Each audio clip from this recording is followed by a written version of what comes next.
but they're probably down. Prescription drug prices are even to down. We're doing very well. It's been amazing. We had a big day yesterday. There'll always be transition difficulty, but we had in history, it was the biggest day in history, the markets. So we're very, very happy with the way the country's running. We're trying to get the world to treat us fairly. This is something that should have been done 25 years ago, and it wasn't. Should have been done 40 years ago, and it wasn't.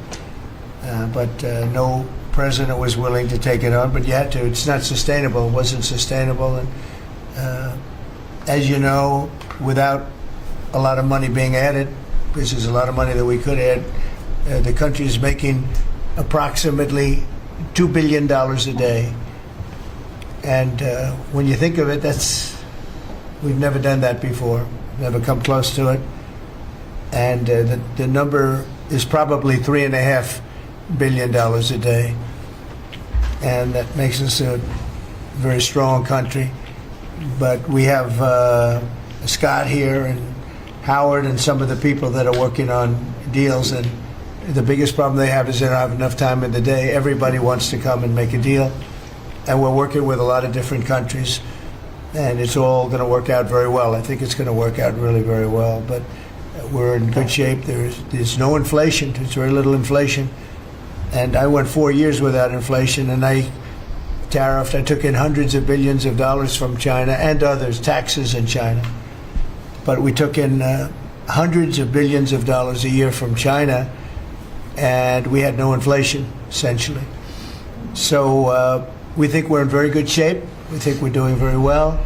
Again, there'll be a transition cost and transition problems, but in the end, it's going to be a beautiful thing. We're doing again what we should have done many years ago.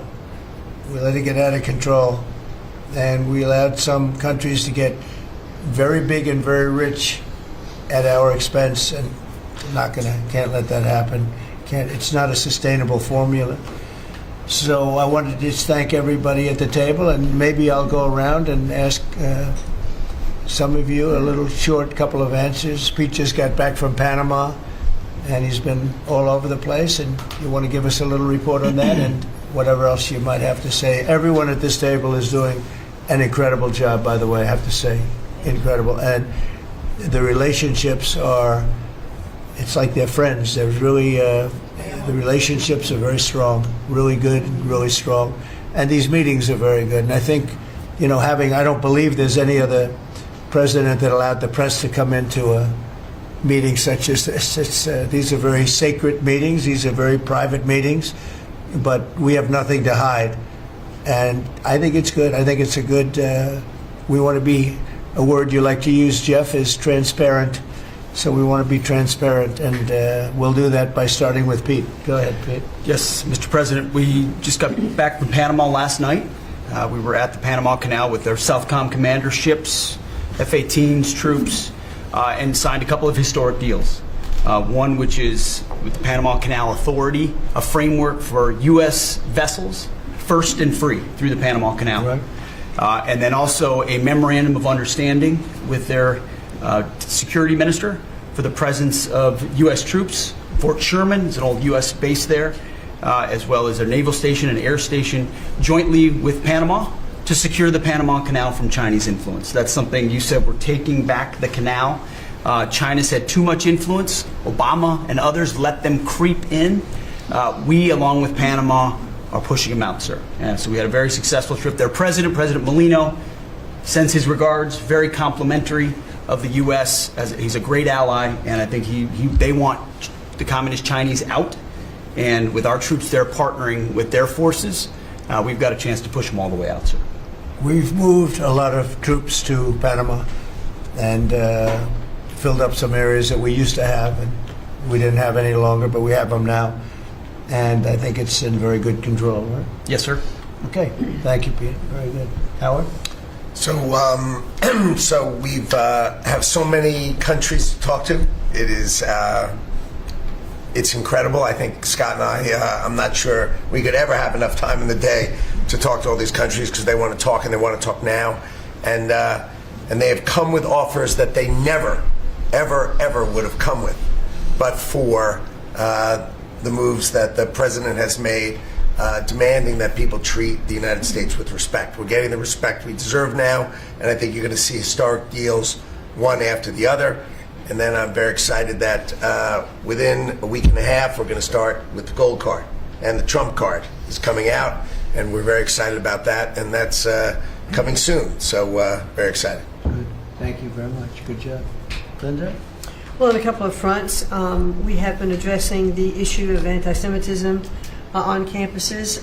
There's been some grant funding and contract funding that we've reviewed, and some canceled and some we've put on hold, waiting for that, while we do an investigation. On the other side of what my responsibilities are in having education go back to the states, we're meeting and talking with governors. I was with, this week, all 50 commissioners of education around the country, and because we also want to provide them with tools and best practices as education does move back to the states. Making great progress, great response from the states, and very positive. And what about colleges? You're holding back $400 million from Columbia. From Columbia. $8 billion from Harvard. Can you imagine the money we pay Harvard? They have a $60 billion fund, and we're giving them $8 billion, and we're trying to figure that out. And then they hire de Blasio, the worst mayor in the history of New York, and they hire the woman from Chicago who was a disaster, total disaster, and they pay them massive salaries, and they're supposed to be teaching you government. That's not Harvard. That's not Harvard the way it used to be. So, do you have anything to say about that? The dollars you're holding back from quite a few universities that were not behaving. Yeah, and the other, there's some Princeton, Cornell, others that are coming in, and actually getting calls now from the presidents of the universities who really do want to come in and sit down and have discussions. And so we're investigating them, but in the meantime, we're holding back the grant and the fund money. Okay. Great job. Thank you. Very thankful for the House voting for the President's budget resolution along with the Senate bill. Made a ton of progress this week in working with members to ensure that a desire for flexibility in the Senate was not misconstrued as a desire not to slow and do spending reforms. And so we're very thankful for that. And now we can get after writing that bill, getting the President as big a package of his agenda to his desk. So very good week. Good. That's right. We just got the House vote, and now we're well on our way to getting, as we call it, the great big beautiful bill. It's a beauty. There's never been a bill like this one. We're trying to get it all into one beautiful bill. It's tax cuts, regulation cuts, and many other things. The border, a lot of money for the border. Well, you're doing a fantastic job. So, but we just got a report that we, as you know, you knew before us. Were you surprised we got the vote? Got the vote. And we're happy to get the vote. So I think we're going to be in very good shape. Okay, please. Mr. President, last year the Chinese received 1,700 orders for new ships. American shipyards received 5. Under your leadership, like so many other industries, we are going to revitalize and make shipbuilding and maritime great again with these blue-collar jobs. These are the cranes, the ports, opportunity zones, and drive that investment back in. And we have, under that executive order, and also one to streamline foreign military sales for people that want to buy our equipment, and of course acquisition reform, all just this week under your leadership, Mr. President. So we're going to be rebuilding our shipbuilding business. We may order, would have to go to Congress for this, but we may buy some ships from other countries that we're close to and that do great jobs with ships, but we're going to start the process of rebuilding. We don't really essentially build ships anymore, which is ridiculous.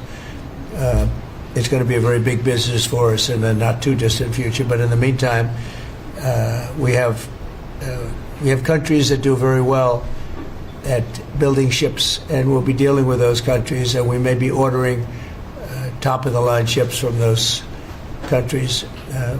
And within a fairly short period of time, we'll be building our own ships. So we'll probably have to go to Congress for that, but we're not going to have a problem. Susie, thank you very much for the job you've done. Go ahead, please. I just want to make sure you know that this cabinet, I think, pretty uniquely collaborates and cooperates and works together to accomplish all that you've asked them to do, and I think they deserve a lot of credit for that. True.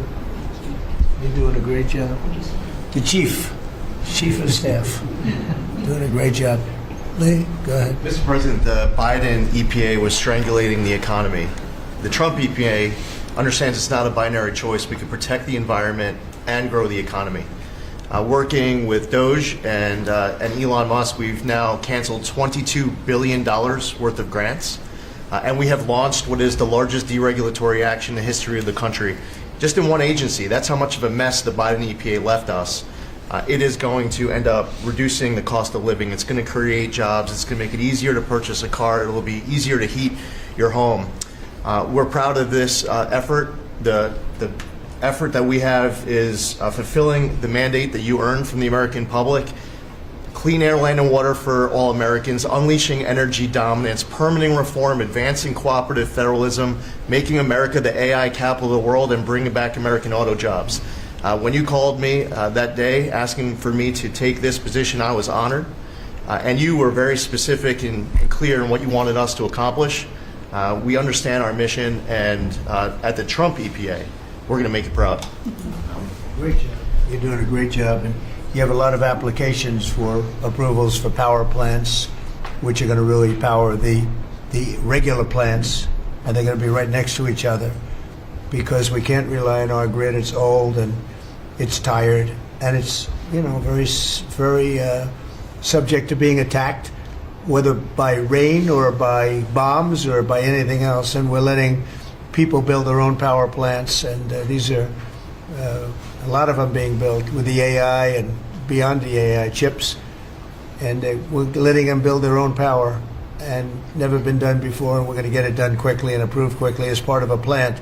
They'll have a sort of be their own power company, and it's very exciting. They couldn't believe it when I told them that. I said, we're going to get you the approvals very fast as part of your regular plant.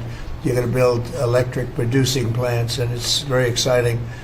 And they're able to do it very quickly and very well, and you made it possible. Thank you. You have a lot of applications for some of the biggest plants that have ever been built in the world. These are serious plants, aren't they? Huh? Approved. We are open for business. Working with Secretary Burgum, Secretary Wright, we are going to make it proud. Good.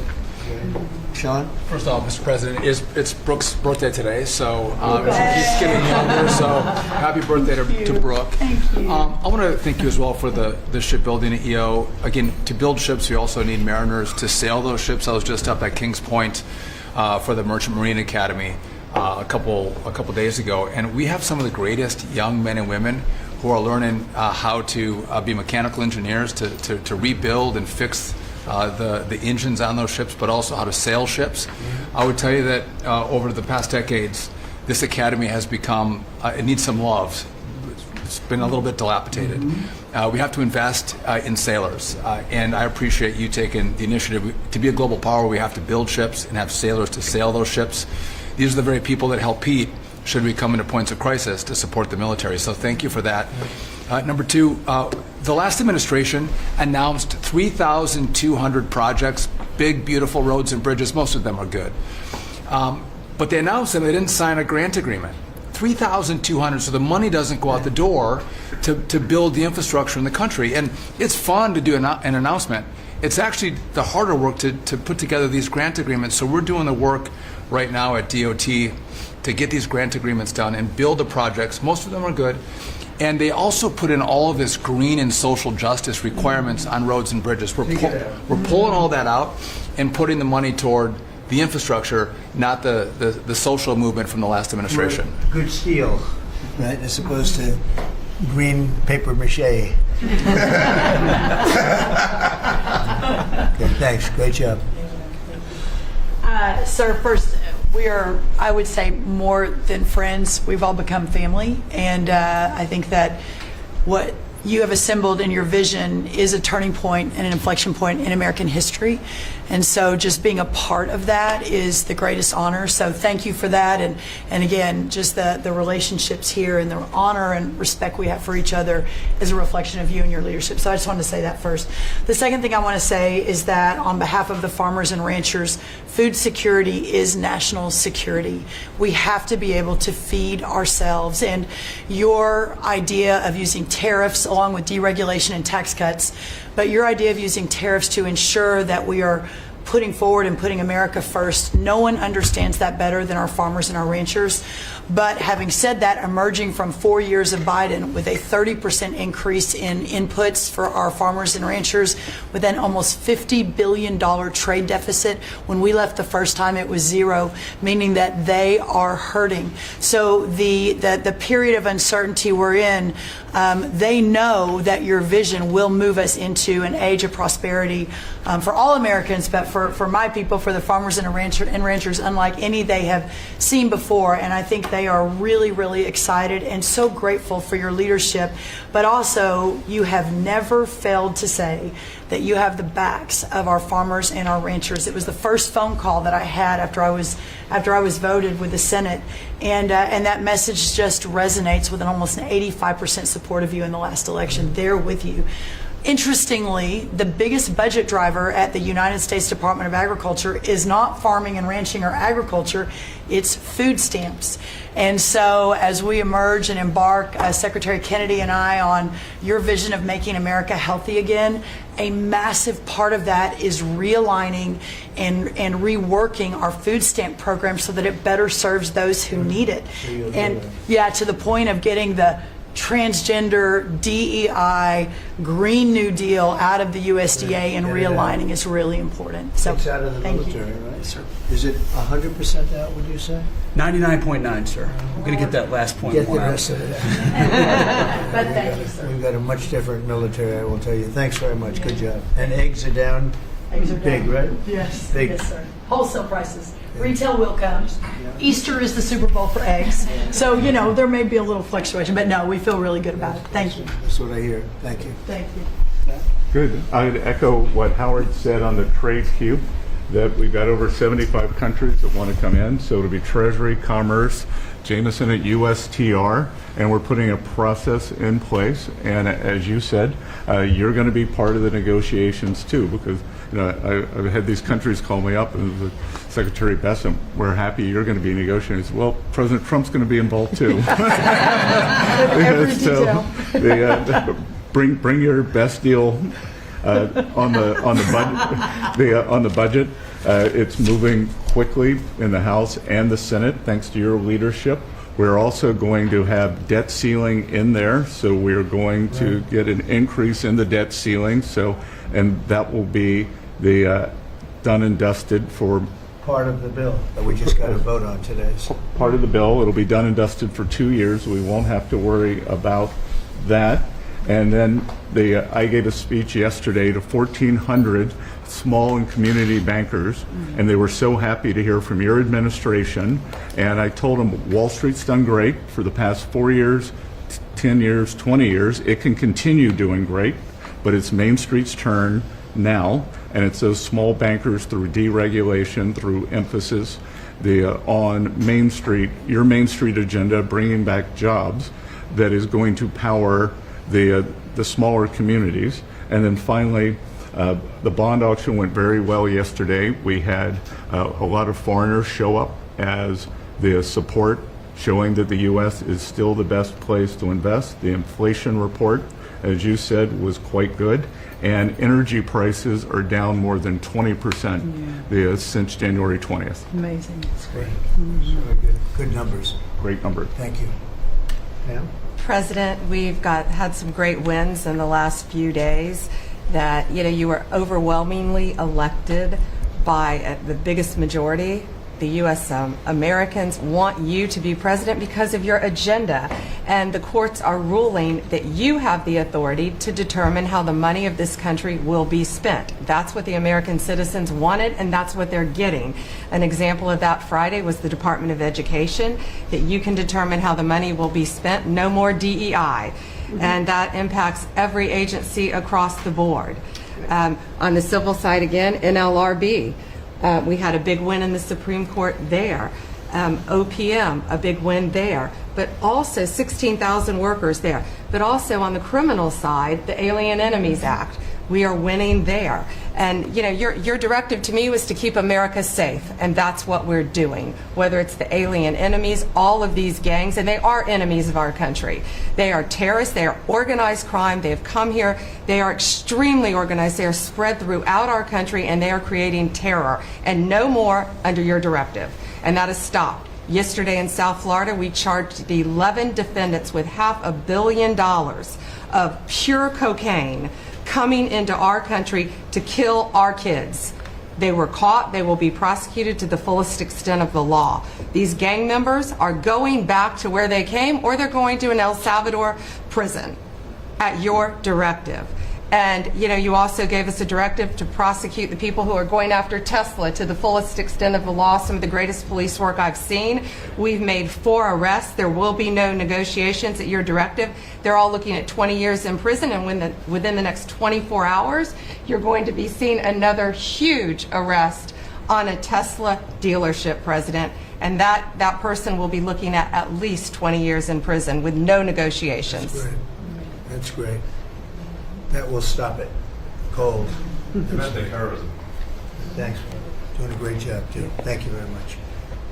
Lori, please. Mr. President, accountability matters. That's what we're recognizing. With our partners at the Department of Labor for Government Efficiency, just a few weeks ago, we realized there's about $4.4 billion in COVID funds that were not used, that the state coffers were just holding on to.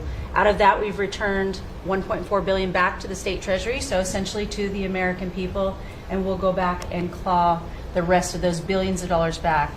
And on the heels of that, late last night, we're understanding unemployment insurance fraud. That trust needs to be whole for the American people. When we need it for who deserves it.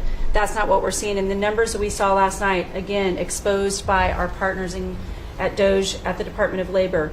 Since 2020, over $400 million of payments have gone out already.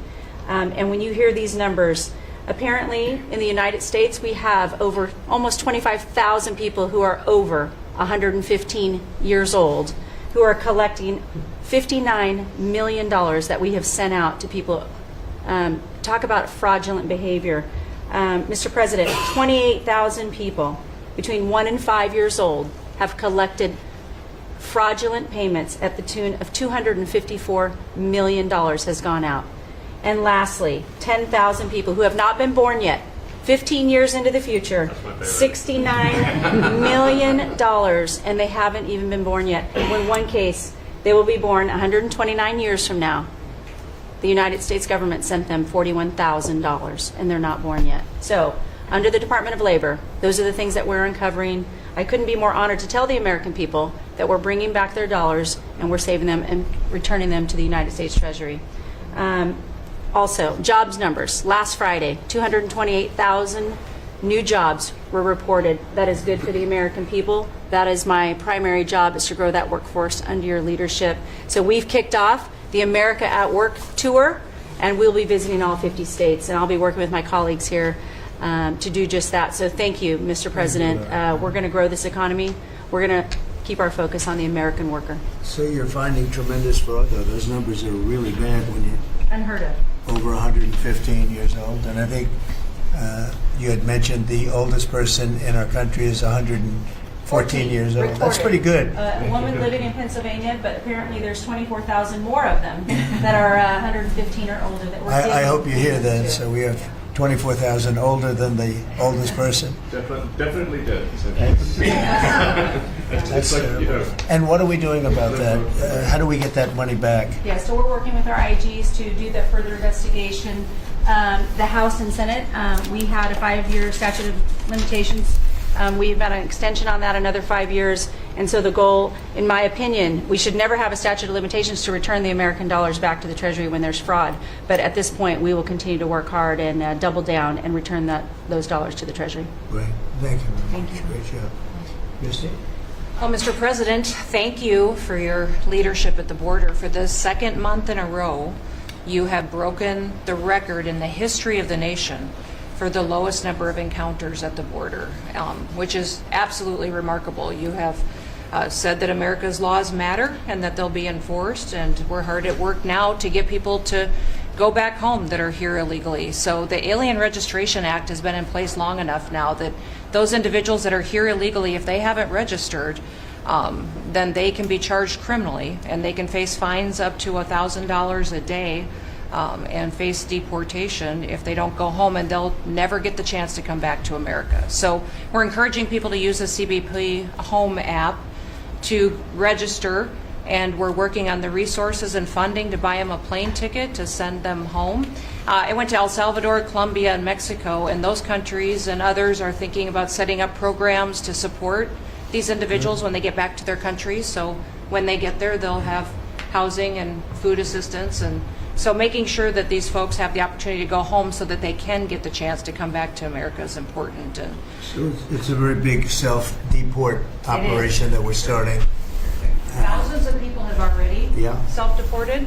Well, we're just going to, when you got 21 million people that need to go home because they're here breaking our laws, then we need to facilitate that. And I've been working with the governors a lot lately on several different issues. One of them has been on FEMA for recommendations on how to do exactly what you've directed us to do. And then also I sent a letter and communicated with them that they need to be setting up a SCIF. Some of our governors don't have secure facilities to have national security issues. I think one of the jobs Homeland Security has is to give communication down to states, to local cities and communities. And so recommending they get a SCIF, they have secure comms with them at all times or nearby so that they can have national security conversations, and then to have somebody in their office designated that is their communications person. A lot of them have emergency management officers, but they don't necessarily have somebody designated when it comes to a national security issue that we may need to communicate with them on. And I think American people need to know that Real ID will be required to travel on May 7th. So those governors have been notified to communicate that at home. We don't want anybody to get delayed and not be able to travel when they get to an airport. And this will also help us bring integrity back to all of our IDs and how they're used for issuing driver's licenses. And governors know how I feel about making sure their driver's licensing system has integrity, because a lot of people use their driver's license to vote. And the backbone of our country and the foundation is election integrity. So we're giving all those directions to our governors and communicating that so they can lead on it as well. And we're going to work with people so that if they go out in a nice way and go back to their country, we're going to work with them right from the beginning on trying to get them back in legally. Is that right? They'll get a chance to come back. So it gives you real incentive. Otherwise, they never come back. They'll never be allowed once a certain period of time goes by, which is probably going to be 60 days. We're also going to work with farmers that if they have strong recommendations for their farms for certain people, we're going to let them stay in for a while and work with the farmers and then come back and go through a process, a legal process. But we have to take care of our farmers and hotels and various places where they need the people. And we're going to be working with you very carefully on that. So a farmer will come in with a letter concerning certain people saying they're great, they're working hard. We're going to slow it down a little bit for them, and then we're going to ultimately bring them back. They'll go out, they're going to come back as legal workers. Okay? Yes, sir. Thank you. Which I think will be I think it's very important to do. Okay, thank you very much. Great job. Jameson, I watched you testify for the last couple of days. You're on every night at 3 o'clock in the morning. And you did great. You were fantastic. Thank you very much. It's just what I like to do for fun, sir. You've been keeping us very busy. Last week, you started a reordering of international trade, something that hasn't happened for 80 years, something that should have happened decades ago. And you know that. You've known that for a long time. That's why you have us all working on this. you came into an emergency situation where President Biden left us with a $1.2 trillion trade deficit. It's the largest of any country in human history, the largest. So you declared an emergency, you took You would say action the largest in history, right? in history. There's never been anything like what he left us. He left us a mess. His whole administration was a mess. So go ahead.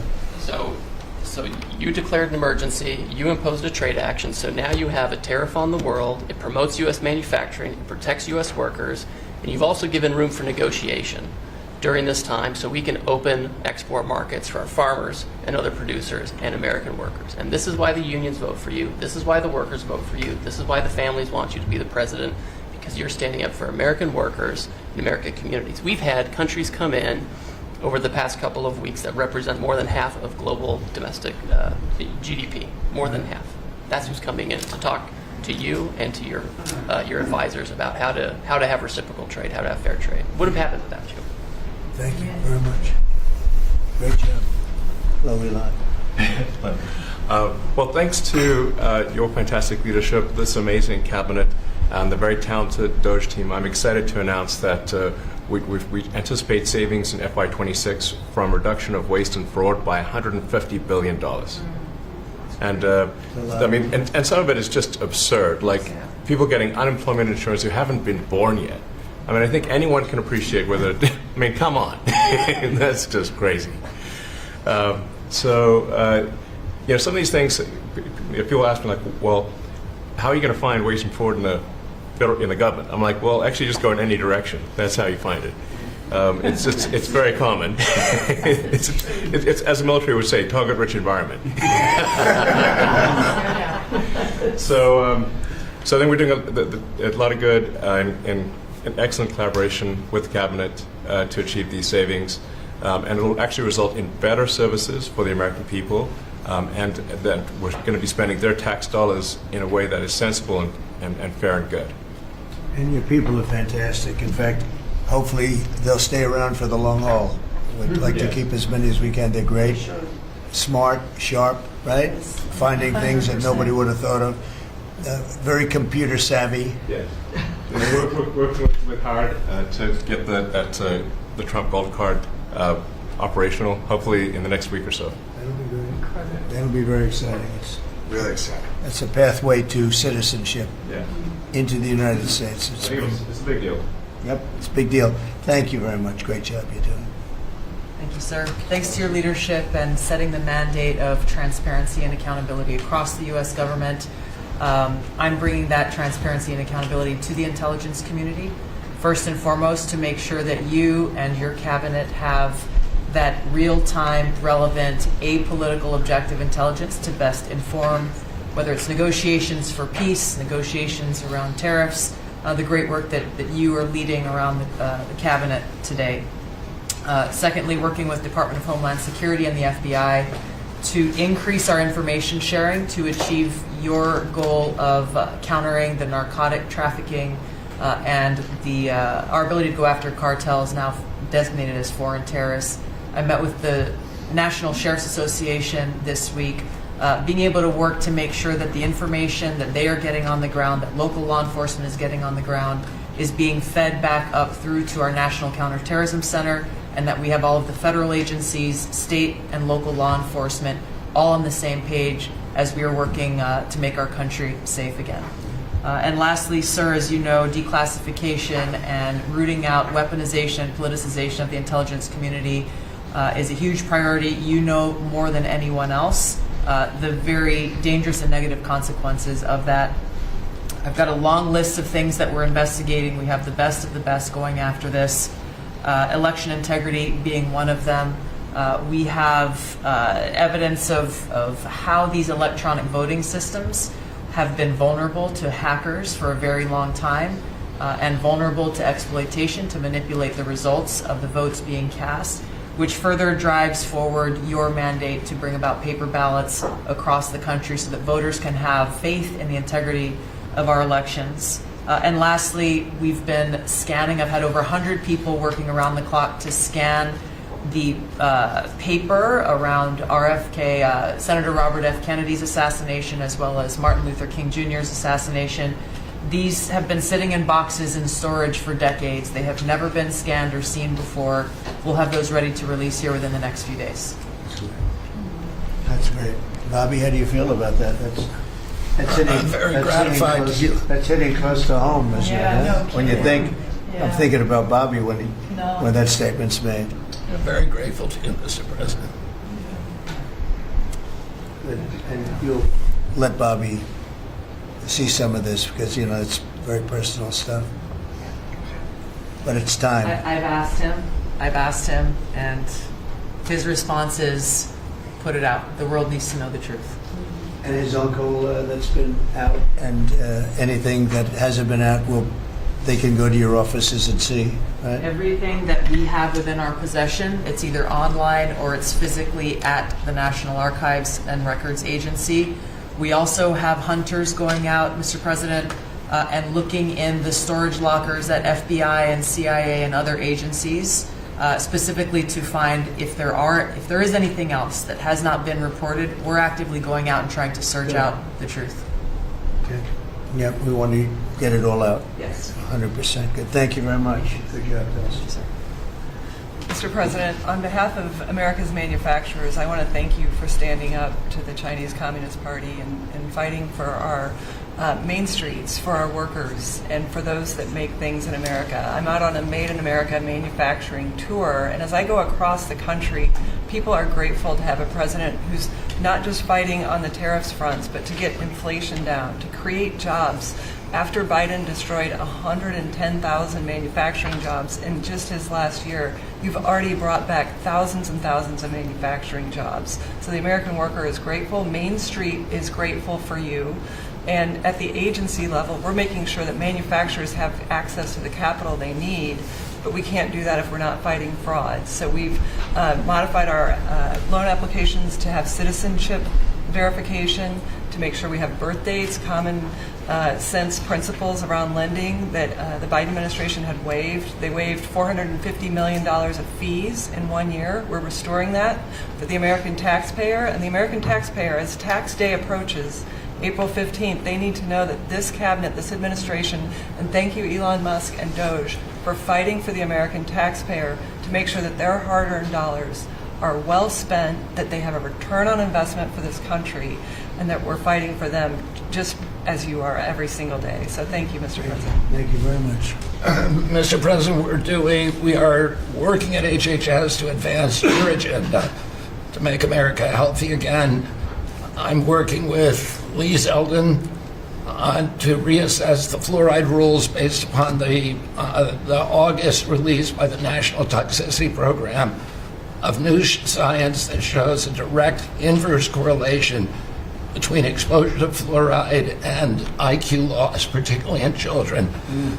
Lee and I were in Utah this week, to announce that Utah became the first state in the country to ban supplemental fluoride. I'm working with Brooke and governors now in 24 states who are advancing MAHA legislation to get soda pops off of the food stamp program, off the SNAP program. We've launched Operation Stork Speed to get the bad chemicals out of baby formula. We're working with governors across the country to get good food into the school lunch programs and to get rid of food chemical dyes and other bad chemicals that are in our food. We've shown now that this directly affects academic performance, violence in the schools, and mental health, as well as physical health. We are working with governors across the country to get cell-to-cell or bell-to-bell legislation to restrict the use of cell phones in schools, which again dramatically impacts academic performance. Today we announced a dramatic reduction in animal testing at NIH and FDA. We're going to switch over to AI, which we've now found is much more precise in identifying the impacts of toxics in various products. We're working with Elon, who's done an incredible job to eliminate the redundancies and to streamline operations at all the health agencies and to calibrate our trajectory to your agenda of making America healthy again. And finally, on the CDC has done an amazing job at getting the measles outbreak under control. We have about 680 cases now in 22 states, compared to the same outbreak in Europe, which is 127,000 cases and 37 deaths. Our numbers in this country have now plateaued. And I want to thank CDC for that. And we're trying to refocus the press. We've had 3 measles deaths in this country over 20 years. And we're trying to refocus the press to get them to pay attention to the chronic disease epidemic as you've asked us to. We have now 38% of American youth are pre-diabetic. This was unknown 30 years ago. Every child that becomes diabetic, there should be a headline about them. We have 100 million adults who are pre-diabetic or diabetic. And we have, we have now, the autism rates have gone from now most recent numbers we think are going to be about 1 in 31, 1 in 20, so they're going up again from 1 in 10,000 when I was a kid. And we are going, at your direction, we are going to know by September. We've launched a massive testing and research effort that's going to involve hundreds of scientists from around the world.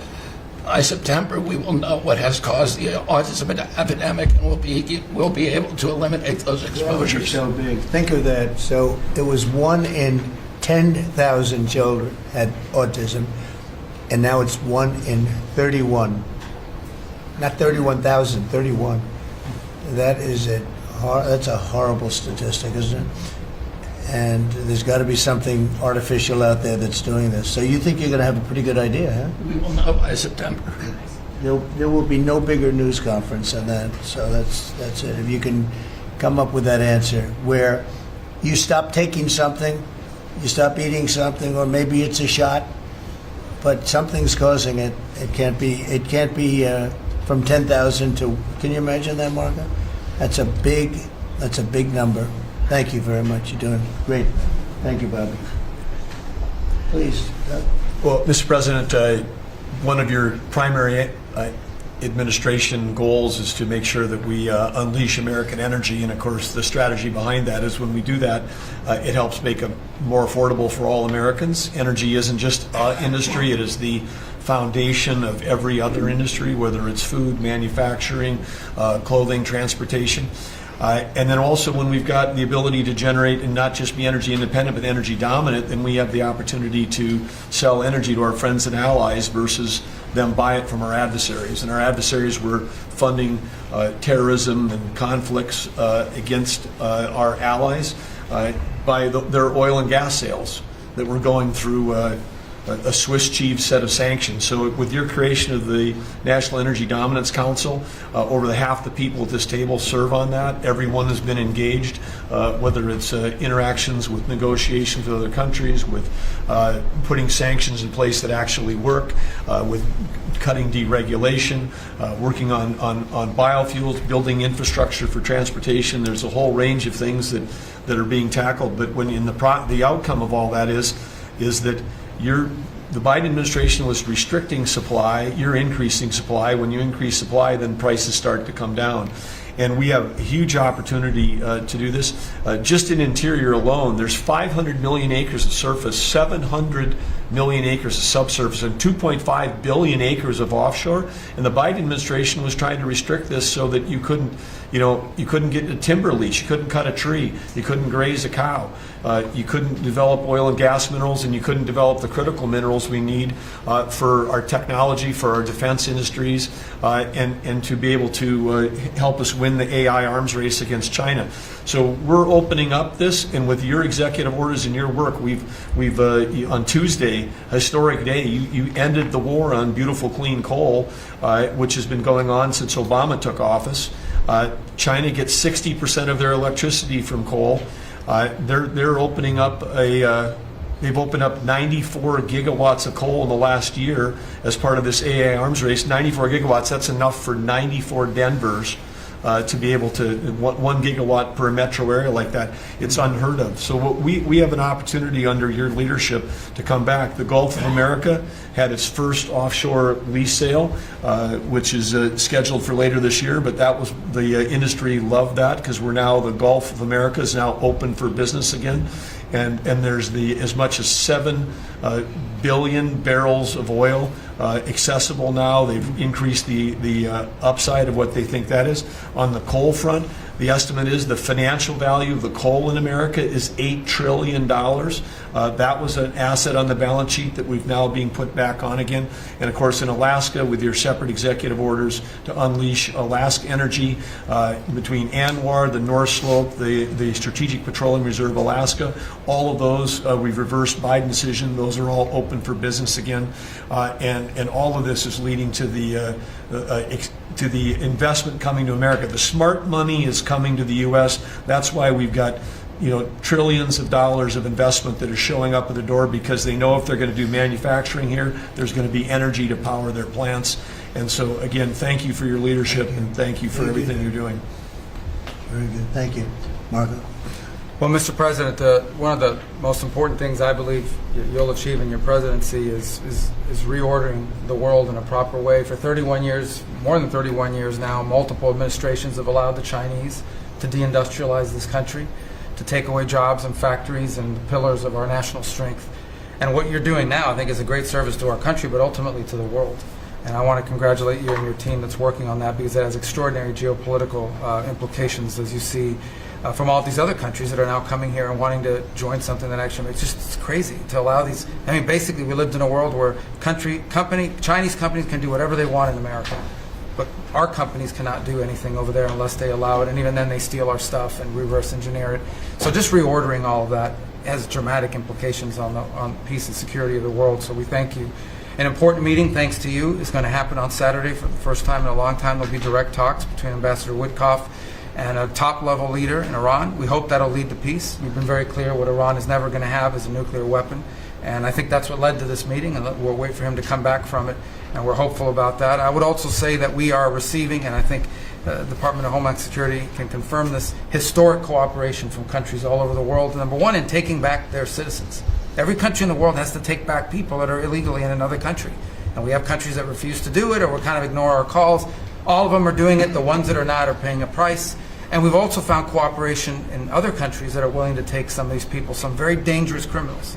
I know the President of El Salvador will be here next week, has really been a good friend to the United States in that regard. These are some of the worst people you'll ever encounter, and Pam knows this, and Christy knows this from the work they're doing. And one last point I want to make, Mr. President, and again, it's under your leadership, it's actually under your executive order. If you come to this country as a student, we expect you to go to class and study and get a degree. If you come here to vandalize a library, take over a campus, and do all kinds of crazy things, we're going to get rid of these people. And we're going to continue to do it. So when we identify lunatics like these, we take away their student visa. No one's entitled to a student visa. The press covers student visas like there's some sort of birthright. No, a student visa is like me inviting you into my home. If you come into my home and put all kinds of crap on my couch, I'm going to kick you out of my house. And so, that's what we're doing with our country, thanks to the President. And last but not least, very important development this week, but both Pam and I were very excited. The finest higher education institution in the United States, University of Florida, is also now the national champions in basketball, and we hope you'll host them here soon, Mr. President. Go Gators. They're coming. Good for the SEC. They're coming, guys. Congratulations. Well, thank you very much. You're really doing a great job. We appreciate it. Any question? Mr. President, can you give us a reaction to today's stock market drop, and also give us a sense of the next steps with China? Well, I haven't seen it because I've been here for 2.5 hours, so I'll be seeing it. I think Scott went out. Scott, you want to have a statement on that? Sure. Look, the up 2, down 1 is not a bad ratio, or up 10, down 5. And I think, as we have talked about, as we go through the queue and settle with these countries who are going to bring us their best offers, we will end up in a place of great certainty over the next 90 days on tariffs. But we had very good inflation numbers today. Oil's down. We had a successful bond market, so I don't see anything unusual today. And next steps for China, sir? Well, we'll see what happens with China. We would love to be able to work a deal. They've really taken advantage of our country for a long period of time. They've ripped us off beyond nobody. How people stood for it, sitting in my position, is not even believable. And we're talking about many presidents, not just a couple. But they did, and all we're doing is putting it back in shape. We're resetting the table. And I'm sure that we'll be able to get along very well. I have great respect for President Xi. He's been, in a true sense, he's been a friend of mine for a long period of time. And I think that we'll end up working out something that's very good for both countries. I look forward to it. Mr. President, China retaliated today by reducing the number of American films that can be shown there. What's your reaction to them now targeting cultural exports from the United States? I think I've heard of worse things.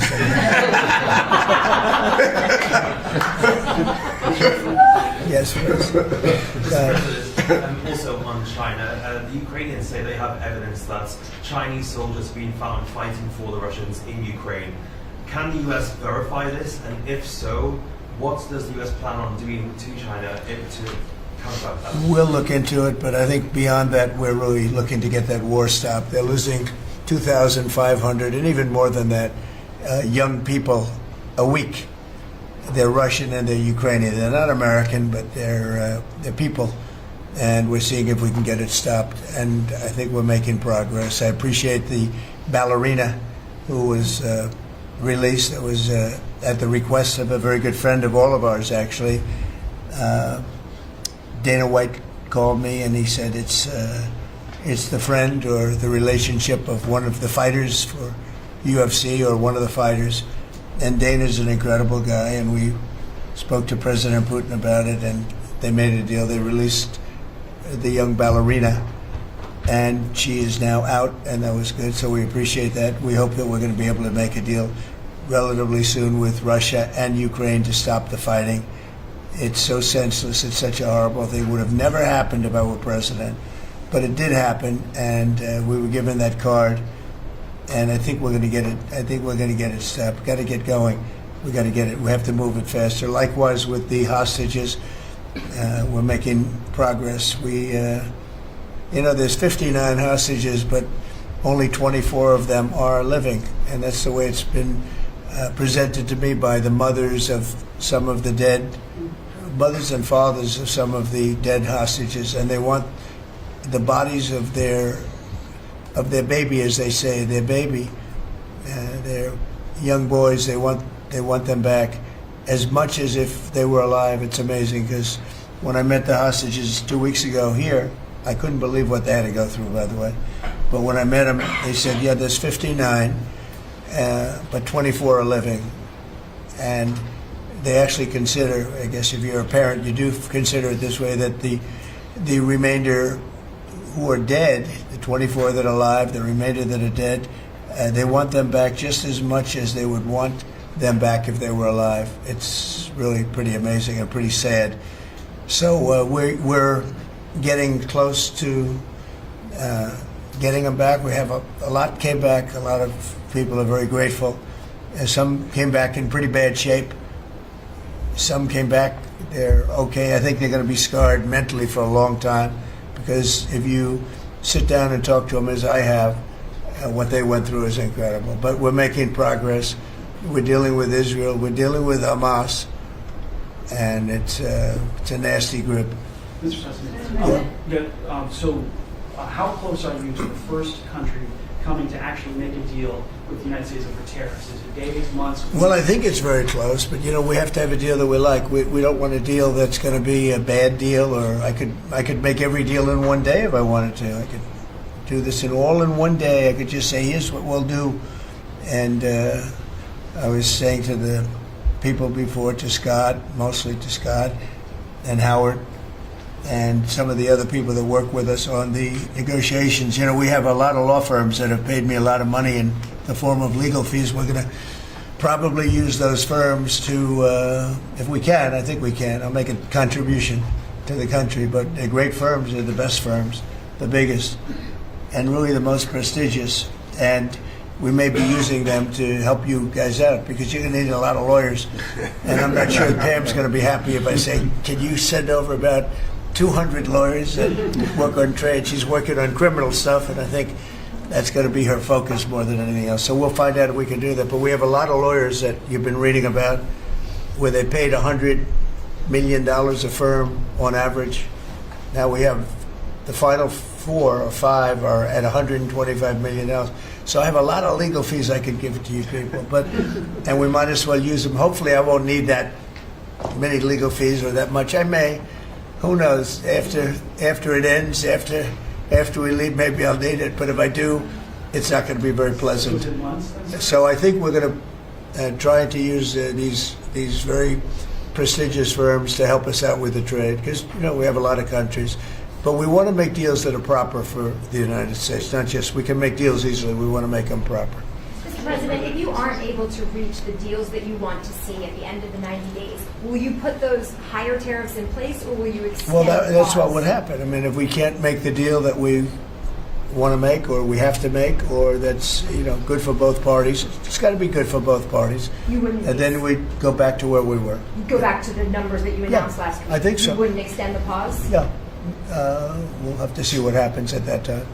Thank you, Mr. President. You said yesterday you were considering some exceptions for companies. Can you talk about what you're considering? And then also on the reciprocal tariffs that would be substantially lower, is the same math formula going to be used or is that tossed out? I'm not considering now for any country or company, but it's possible that I would. But I'm not. We don't have that situation right now. People understand where we are, what we're going to do. But it could happen. It's called flexibility. You have to have certain flexibility. What are you planning on using the money that you're gaining for revenue through the tariffs on? Paying down national debt, reducing taxes, creating good budgets, helping Christie with the border and all of the other things. I built hundreds of miles of wall, as people now understand, 571 miles of border wall in the first administration. But we're going to beef it up and we're going to add more. And, the numbers are incredible, really. The numbers are what's taken place. We had great numbers, but these numbers are topping my last administration. And Christie and Tom Homan have done an amazing job. But it's an expensive process. This weekend, where they used to have hundreds of thousands of people standing there pouring through the border in Tijuana, Mexico, this weekend they had nobody. You had a man sweeping this massive piece of concrete, which is, the area where they said massive. And I've looked at that during the Biden administration. You couldn't see a piece of that concrete. There were so many people on it. You couldn't, if you had helicopter shots, you couldn't see concrete. Now, this weekend, you had nobody there but a man with a broom sweeping it and cleaning it up. Pretty amazing. Now, it's really an amazing job. But it will be used for that. It'll be used for a lot of things. It'll be used by the Department of Justice for doing a great job. Pam is doing a fantastic job. So it's going to be used for a lot of different things. Mr. President, on the 10% tariff, is that a basement? Is that the It's a floor? baseline. Can countries negotiate that to bring that It depends down? on what they're adding. Some countries we have massive deficits with, or they have big surpluses with us, and others it's not that way. So it depends. That's why it's really they're all different. Every country is different. Some have certain advantages that others don't have, and certain things. We have some. China has a surplus of $1 trillion. I mean, the numbers are crazy, and others have basically no surpluses. We have some that are pretty even, but they hurt us in other ways, and we just want to get that taken care of. So everyone is a little bit different. So, are you negotiating with the EU as one bloc or individual nations for the tariffs? We're looking at it as one bloc. They've been very tough, but they were very smart. They were ready to announce retaliation, and then they heard about what we did with respect to China and others, but China. And they said, we're going to hold back a little bit.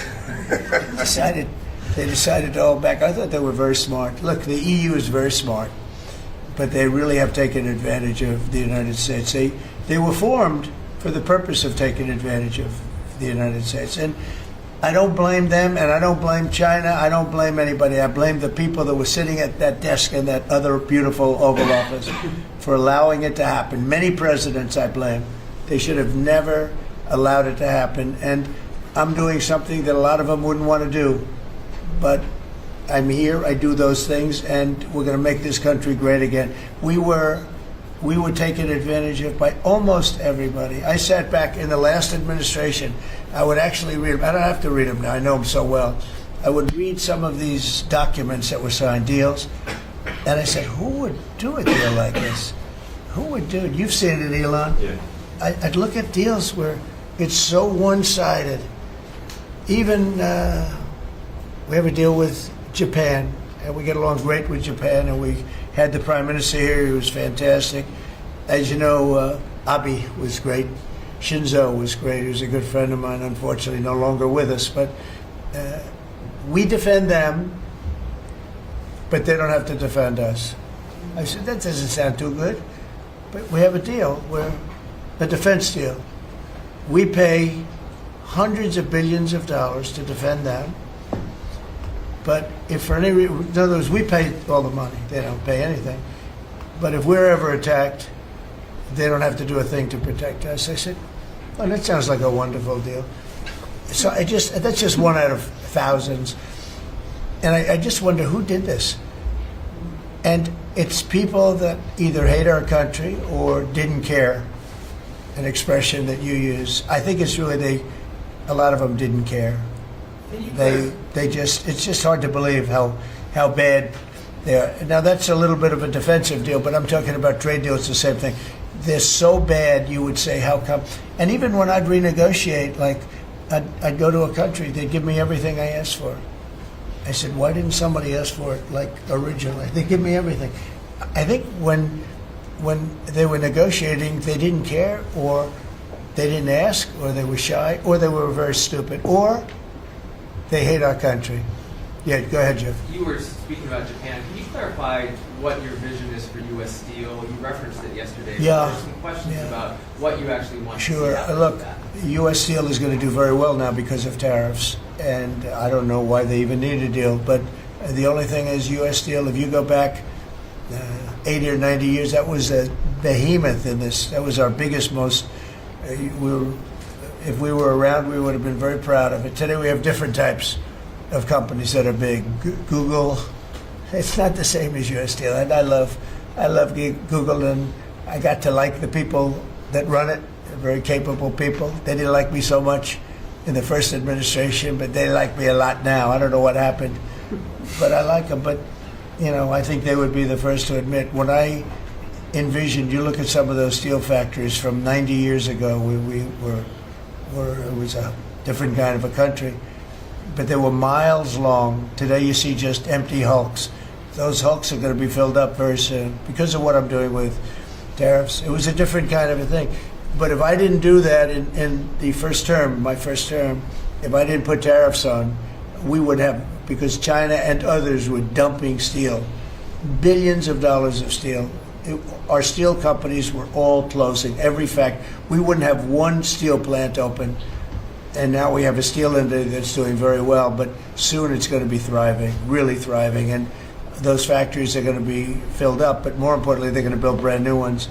Nucor and so many other companies call me, Nucor being a big steel company.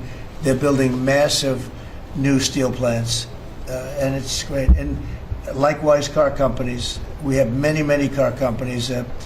3 of them, I'm not looking to hurt Mexico, and I like Mexico. And by the way, I think the new president is a terrific person, a fantastic woman. We've had many conversations. She's a very elegant, just a fantastic person.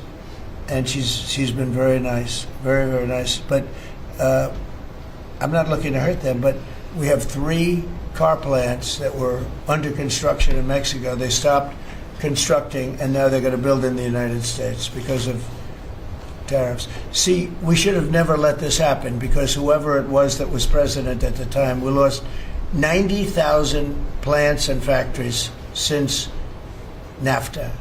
90,000.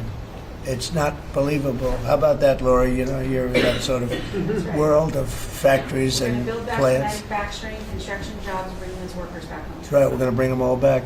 But think of it, from that period of time, which isn't so long ago, we lost. I said the other day, if you had a map on a big wall like this, and if you had pins, 90,000, I don't know if you'd have enough. I don't think you'd have enough room on the map to put the pins. 90,000 factories that we've lost since NAFTA. And it's not even, and about 6 million jobs, really, I think probably a lot more than that, but they say 6 million jobs.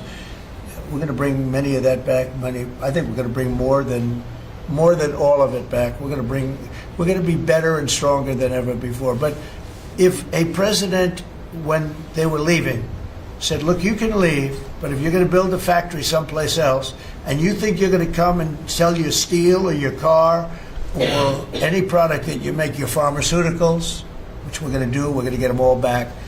But if you think you're going to just, all they had to do is say this, and they wouldn't have left. You know, I said it the other day. I said it with respect to, I made a speech a year ago, and I told them if I win, we're going to charge a big, big tariff at the border.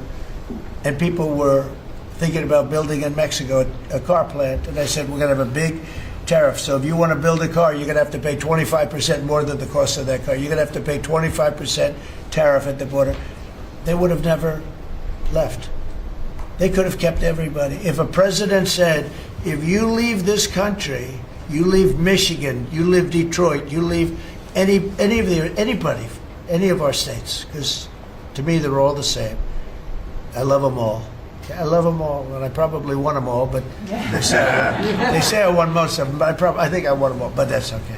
But all you had to say if you were the president is, if you leave and you think you're going to now fire all those workers, leave all that, you know, everything behind, and you're going to build in another country and sell it any, and no, you're not going to. You're going to pay 50% or 100% tariff. They would have never left. And all you had to say, Marco, is all you had to say very simply is, you don't have to write it down. All you have to do is say it verbally. If you leave, you're going to pay 100% tariff. Therefore, don't leave. They would have never left. But they left 90,000 plants. I mean, it's hard to believe that many. It's not, you can't envision it. So just getting back to your, you know, because I'm the great weaver of all time. You know? To weave, you have to be a genius. To go on tangents, anybody can do that. But we'll get back to your original U.S. Steel. U.S. Steel is a big name in this country. You know, it's Babe Ruth is a big name. We have a lot of big names, but not too many. U.S. Steel is one of the great names in the history of our country. And normally I wouldn't mind so much. I wouldn't be thrilled with it. But to buy for a foreign country, and we love Japan, but for a foreign country to buy that cherished U.S. Steel brand, that's hard for me to do. I mean, somebody else may want it. The company Nippon that's involved with it is a big, powerful company who do a good job. But why can't they just build a plant themselves? I mean, why do they have to, you know, take U.S. Steel? So as you know, I rejected the deal. Now they've come back in a different form. They're coming back as an investor. And, you know, I feel better about that, I guess. But, you know, I know them very well. I know the thinking. That's the investor. They'll invest, and somebody else maybe is sitting in this chair, and they will no longer have an investment. They'll have the whole thing. You know, that's the way it works. Very smart. They're very, very smart people. We're dealing with very smart people throughout the world. Great geniuses, actually. Look what they've done to our country. And again, I don't blame China. I don't blame anybody. If I could have done it, if I were in that position, I'd have great respect. I have great respect for the people. They ripped off the United States, and all we had to do, have a president that knew what the hell was going on. And none of those countries would have left. Those companies, none of them would have left. So that's a little lesson in basic business. And it's really basic business. It's not complicated business. It's very basic business. and we'd have every one of those car plants going just the way they were 30 years ago. None of them would have left, but now they're coming back. Mr. President, the Labor Department has confirmed that $400 million went to fake people for unemployment benefits. Yeah. I just want your initial reaction. I think it's terrible. I just heard it from Lori, and I appreciate it, and you heard it from Elon's people, right? That's right. Elon's done a fantastic job. Look, he's sitting here, and I don't care. I don't need Elon for anything other than I happen to like him. But I'm telling you, this guy did a fantastic job. I don't need his car. I actually bought one because, and they said, "Oh, did you get a bargain?" No, I said, "Give me the top price." I paid a lot of money for that car. But honestly, he makes a great car. You know what I do with it? I let the people in the office drive around in it. Margot and Natalie, they're all, Chamberlain, they're all driving around the most beautiful car. It's gorgeous. But I did that as a sign of, just a show of support. Numerous people have done that. Just a show of support. Because, you know, he's done a fantastic job, but he hasn't been treated properly. Hasn't been treated properly. Yeah. Mr. President, can you talk to us about your communications with China? Has President Xi reached out at all since the tariff? Well, I don't want to say who's reached out. I just say that I think it's going to work out, hopefully well. Including TikTok? They're very big.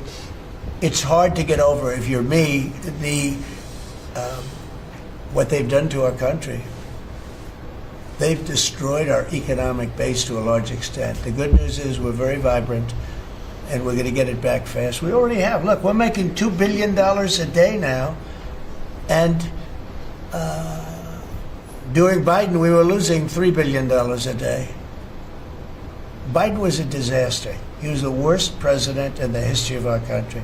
And you know, to me, worse than that, because the money you can make if you have the right guy in this position, worse than that was what they did on the border. By allowing the jails of the world, not South America, all over the world, to be opened up so that we take everybody from Africa, Asia, South America, Europe, the bad ones. They opened up their jails and they dumped them in the United States. And now this beautiful young woman who seems to be, boy, she loves what she does, though. I think she loves what she does because she's a patriot. She hates to see it. And Tom and all the people. But for us to spend, you know, hundreds of billions of dollars this is just, I don't know. They either hated the country. Who would do this? Who would want millions of people to pour through an open border? We have no idea who the hell they are. And just walk right through. And half of them, whether you like it or not, you could look at them and you could say, they are not going to help us. These are some rough people. But they'd empty out their jails, and they'd empty out their mental institutions, insane asylums, and they let them into the United States of America. And inflation we can fix, and all of the other things we can fix. We'll get it going. But this is something, it's such a horrible thing, and it's really hard. You know, we have to do deportations. Now we're doing self-deportation. We're coming up with all sorts of ideas. And they must have known it's not going to work out well. And, you know, we want people to come into our country, by the way. We need them badly for the jobs. But we want them to come in legally. They have to come in legally. They have to show that they can love our country. Thank you very much, everybody. Thank you. Thank you very much. President, Democrats are making allegations about market manipulation yesterday. Thank you,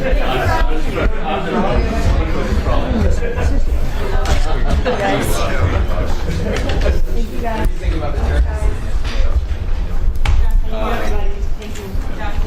Thank you very much. Yeah. Nobody's ever done this with a press. Let's have the cameras go. We just had a 3-hour Or we let it, no. Last 2 record breakers. They have cameras.